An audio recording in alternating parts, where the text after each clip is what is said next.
അപ്പോൾ നമ്മളിന്ന് സൈക്കോളജിയുടെ ഒരു ടോപ്പിക്കാണ് മാനവികത സമീപനം അല്ലെങ്കിൽ ഹ്യൂമനിസ്റ്റിക് അപ്രോച്ച് എന്ന് പറയുന്നത്. മാനവികത സമീപനം അല്ലെങ്കിൽ ഹ്യൂമനിസ്റ്റിക് അപ്രോച്ച്, ഇതിലെ വക്താക്കൾ ആരൊക്കെയാണെന്ന് വെച്ചാൽ എബ്രഹാം മാസ്ലോയും കാൾ റോജേഴ്സുമാണ്.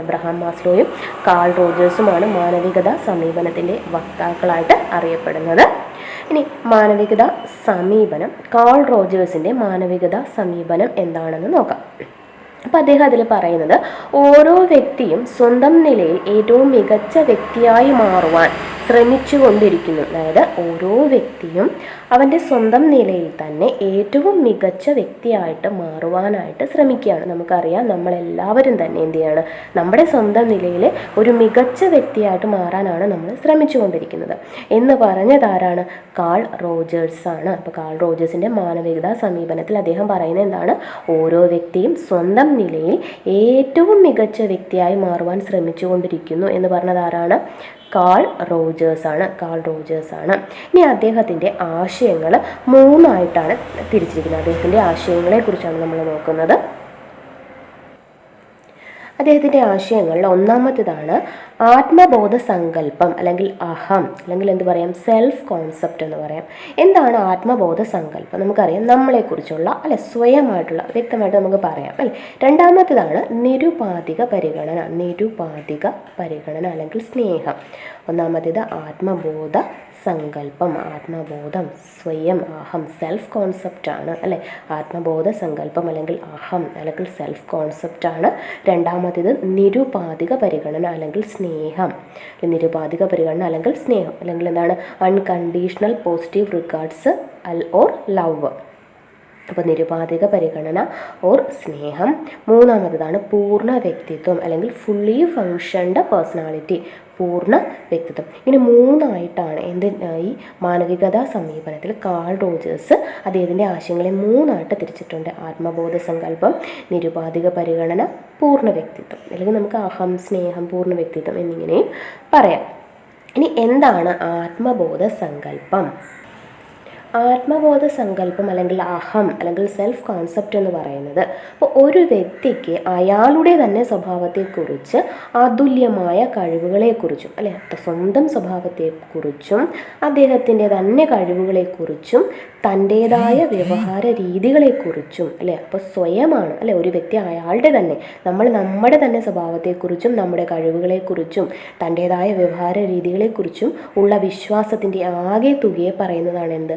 ആത്മബോധ സങ്കല്പം അല്ലെങ്കിൽ അഹം എന്ന് പറയുന്നത്. അപ്പോൾ ഒരു വ്യക്തി അയാളുടെ തന്നെ സ്വഭാവത്തെക്കുറിച്ചും അതുല്യമായ കഴിവുകളെക്കുറിച്ചും തൻ്റേതായ വ്യവഹാര രീതികളെക്കുറിച്ചുമുള്ള വിശ്വാസത്തിൻ്റെ ആകെ തുകയ്ക്ക് പറയുന്ന പേരാണ് അഹം അല്ലെങ്കിൽ ആത്മബോധ അഹം എന്ന് പറയും. ഈ അഹം അല്ലെങ്കിൽ ആത്മബോധ അഹം അദ്ദേഹം 2ആയിട്ട് പറയുന്നുണ്ട്. ഏതൊക്കെയാണ്? ആദർശാത്മക അഹം അല്ലെങ്കിൽ ഐഡിയൽ സെൽഫ് അല്ലെ, ആദർശാത്മക അഹമെന്നും യാഥാർത്ഥ്യാധിഷ്ഠിത അഹമെന്നും 2 ഈ അഹത്തെ തിരിച്ചിരിക്കുന്നത്. ആദർശാത്മക അഹമുണ്ട്, അതുപോലെ യാഥാർത്ഥ്യാധിഷ്ഠിത അഹവുമുണ്ട്. അപ്പോൾ ആത്മബോധ സങ്കല്പം എന്ന് പറഞ്ഞാൽ ഒരു വ്യക്തി അയാളെക്കുറിച്ച് തന്നെ എന്താണ് മൊത്തം അയാളുടെ കഴിവുകൾ, അയാളുടെ വ്യവഹാര രീതികൾ, അയാളുടെ സ്വഭാവങ്ങൾ, ഇതിനെയൊക്കെ കുറിച്ച് അദ്ദേഹത്തിൻ്റെ വിശ്വാസത്തിൻ്റെ ആകെ തുകയ്ക്കാണ് അഹം എന്ന് പറയുന്നത്. നമ്മളെക്കുറിച്ച് തന്നെ പറയുന്നതിന് വിശ്വസിക്കുന്നതിനെയാണ് അഹം എന്ന് പറയുന്നത്. അത് 2 തരത്തിലുണ്ട്. ആദർശാത്മക അഹമുണ്ട്, യാഥാർത്ഥ്യാധിഷ്ഠിത അഹവും ഉണ്ട്. ഈ ആദർശാത്മക അഹവും യാഥാർത്ഥ്യാധിഷ്ഠിത അഹവും തമ്മിൽ അല്ലെ, ഐഡിയൽ സെൽഫും അതുപോലെ റിയൽ സെൽഫ് എന്നിവ തമ്മിൽ ഒരു യോജിപ്പില്ലാത്ത ഒരു യോജിപ്പില്ലാത്ത അവസ്ഥയ്ക്ക് പറയുന്ന പേരാണ് അപസമായോജനം അല്ലെങ്കിൽ മാൽ അഡ്ജസ്റ്റ്മെൻറ്റ് എന്ന് പറയും. എന്താണ് മാൽ അഡ്ജസ്റ്റ്മെൻറ്റ് എന്ന് പറയുന്നത്? ആദർശാത്മക അഹവും യാഥാർത്ഥ്യാധിഷ്ഠിത അഹവും തമ്മിൽ എന്ത് ചെയ്യില്ല, ഒരു യോജിപ്പില്ലാത്ത അവസ്ഥയാണ് അപസമായോജനം അല്ലെങ്കിൽ മാൽ അഡ്ജസ്റ്റ്മെൻറ്റ് എന്ന് പറയുന്നത്. രണ്ടാമത്തേതാണ് നിരുപാധിക പരിഗണന സ്നേഹം എന്ന് പറയുന്നത്.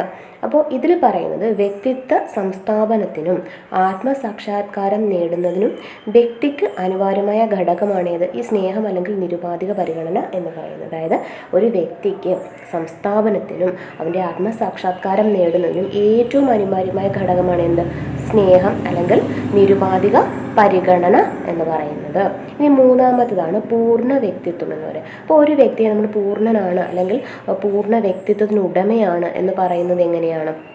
അതായത് സഹജമായ കഴിവുകൾ ഉപയോഗപ്പെടുത്തി നിരന്തരം പ്രവർത്തന നിരതനായിട്ടുള്ള ഒരു വ്യക്തി അല്ലേ, അയാളുടെ കഴിവുകൾ ഉപയോഗപ്പെടുത്തി എപ്പോഴും അയാൾ ആ കഴിവുകൾ പ്രവർത്തിച്ച് പ്രവർത്തന നിരതനായിട്ടിരിക്കുന്ന ഒരു വ്യക്തിയാണ് നമ്മൾ എന്ത് പറയുക?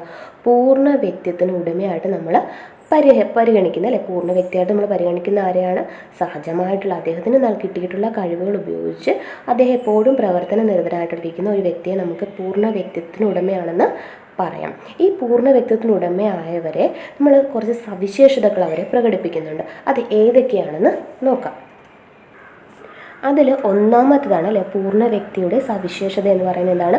അനുഭവങ്ങളെ തുറന്ന മനസ്സോടെ ഉൾക്കൊള്ളുന്നു. അനുഭവങ്ങളെ തുറന്ന മനസ്സോടെ ഉൾക്കൊള്ളുന്നു. നമുക്കറിയാം അല്ലെ, ഒരു പൂർണ്ണ വ്യക്തി ആയിരിക്കുമല്ലോ അനുഭവങ്ങളെ എപ്പോഴും ഒരു തുറന്ന മനസ്സോടുകൂടി ഉൾക്കൊള്ളുന്നത്. ഇനി അനാവശ്യമായിട്ടുള്ള എതിർപ്പുകൾ ഇത്തരക്കാർ പൊതുവെ പ്രകടിപ്പിക്കാറില്ല.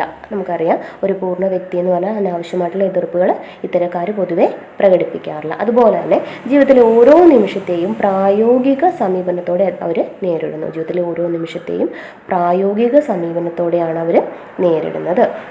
ഇനി മൂന്നാമത്തത് സന്ദർഭങ്ങൾക്ക് അനുയോജ്യമായ പെരുമാറ്റ രീതികൾ കണ്ടെത്തി അവലംബിക്കുന്നു അല്ലെ. ഓരോ സന്ദർഭത്തിനും അനുയോജ്യമായിട്ടുള്ള ഒരു പെരുമാറ്റ രീതിയാണ് അവർ അവലംബിക്കുന്നത്. ഇനി തിരഞ്ഞെടുക്കുവാനുള്ള സ്വാതന്ത്ര്യം ഔചിത്യപൂർവ്വം ഉപയോഗിക്കുന്നു അല്ലെ. തിരഞ്ഞെടുക്കുവാനുള്ള സ്വാതന്ത്ര്യം ഔചിത്യപൂർവ്വം ഉപയോഗിക്കുന്നു. അതുപോലെ ഉയർന്ന തലത്തിലുള്ള സർഗാത്മകത പ്രകടിപ്പിക്കുന്നു അല്ലെ. ഉയർന്ന തലത്തിലുള്ളൊരു ക്രിയേറ്റിവിറ്റി, ഒരു സർഗാത്മകത ഇവർ പൂർണ്ണ വ്യക്തികൾ പ്രകടിപ്പിക്കുന്നു. മാത്രവുമല്ല ആക്രമണോത്സുകമായി പെരുമാറുവാൻ സാധ്യതയുള്ള സന്ദർഭങ്ങൾ അല്ലേ, ഒരു ദേഷ്യം വന്ന് ആക്രമണം വാസനയോടുകൂടി പെരുമാറാനുള്ള ഒരു സന്ദർഭം വരുമ്പോൾ അവരെന്ത് ചെയ്യും? അങ്ങനെ ഒരു സന്ദർഭത്തിൽ പോലും അവർ തൻ്റെ സഹജമായ നന്മയാണ് പ്രകടിപ്പിക്കാനായിട്ട് ഈ ഒരു പൂർണ്ണ വ്യക്തി ശ്രമിക്കുന്നത്. ഇത്രയുമാണ് നമ്മുടെ മാനവികതാ സമീപനത്തിലെ കാൾ റോജേഴ്സുമായി ബന്ധപ്പെട്ട് പറയാനുള്ളത്.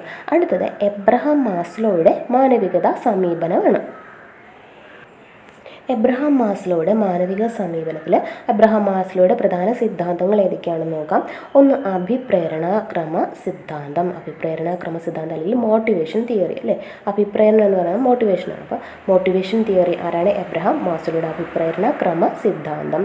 അതുപോലെ അവശ്യ ശ്രേണി സിദ്ധാന്തം. നമുക്കറിയാം അവശ്യ ശ്രേണി, ഹൈറാർക്കി ഓഫ് നീഡ്സ്. അതുപോലെ സ്വത്ത് സാക്ഷാത്കാരം അല്ലെങ്കിൽ ആത്മസാക്ഷാത്കാര സെൽഫ് ആക്ച്വലൈസേഷൻ തിയറി അല്ലെങ്കിൽ സ്വത്ത് സാക്ഷാത്കാരം, ആത്മസാക്ഷാത്കാര സിദ്ധാന്തം.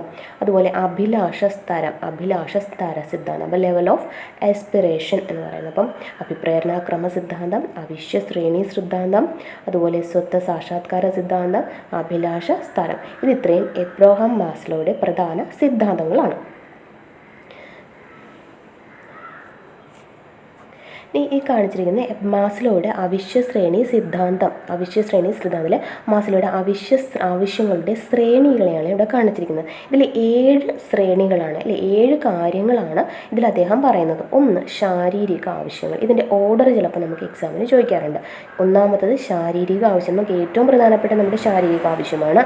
രണ്ടാമതാണ് നമുക്ക് സുരക്ഷിതത്വം. 1 ശാരീരിക ആവശ്യം, 2 സുരക്ഷിതത്വം, 3 എന്താണ്? സ്നേഹിക്കുക അല്ലെങ്കിൽ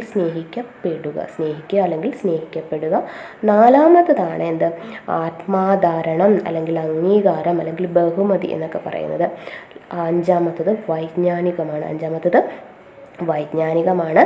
6 സൗന്ദര്യാത്മകം. ലാസ്റ്റ് വരുന്നതാണ് ആത്മസാക്ഷാത്കാരം.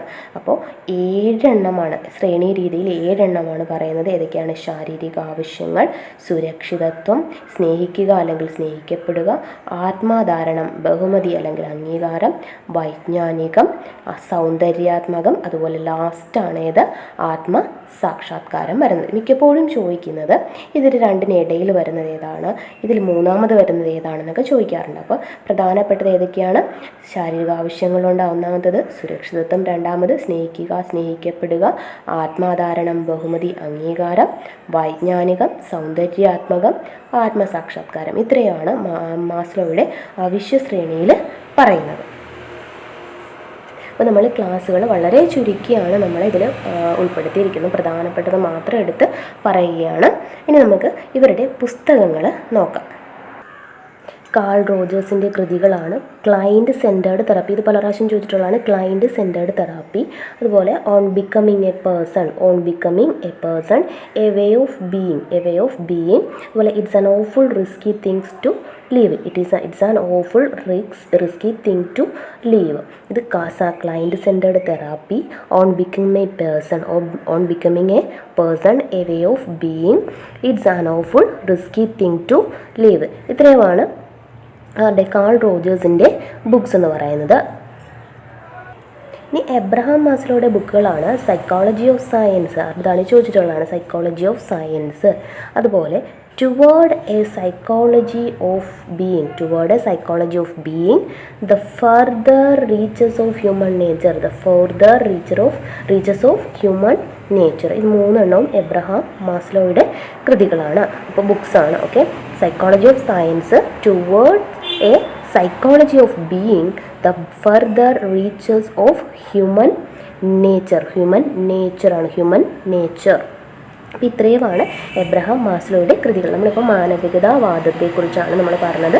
മാനവികതാവാദം എന്ന് വെച്ചാൽ മാനവിക മൂല്യങ്ങൾക്ക് പ്രാധാന്യം കൊടുക്കുന്ന ഭാഗമാണ് മാനവികതാവാദം എന്ന് പറയുന്നത്. ഇതിൽ 2 വക്താക്കളാണ് ഉള്ളത്, എബ്രഹാം മാസ്ലോയും കാൾ റോജേഴ്സുമാണ് ഉള്ളത്. പ്രധാനപ്പെട്ട വക്താക്കളാണ് എബ്രഹാം മാസ്ലോയും കാൾ റോജേഴ്സും. അപ്പോൾ ടോപ്പിക്ക് നിങ്ങൾക്ക് ഇഷ്ടമായെന്ന് വിചാരിക്കുന്നു. Okay, bye, thank U.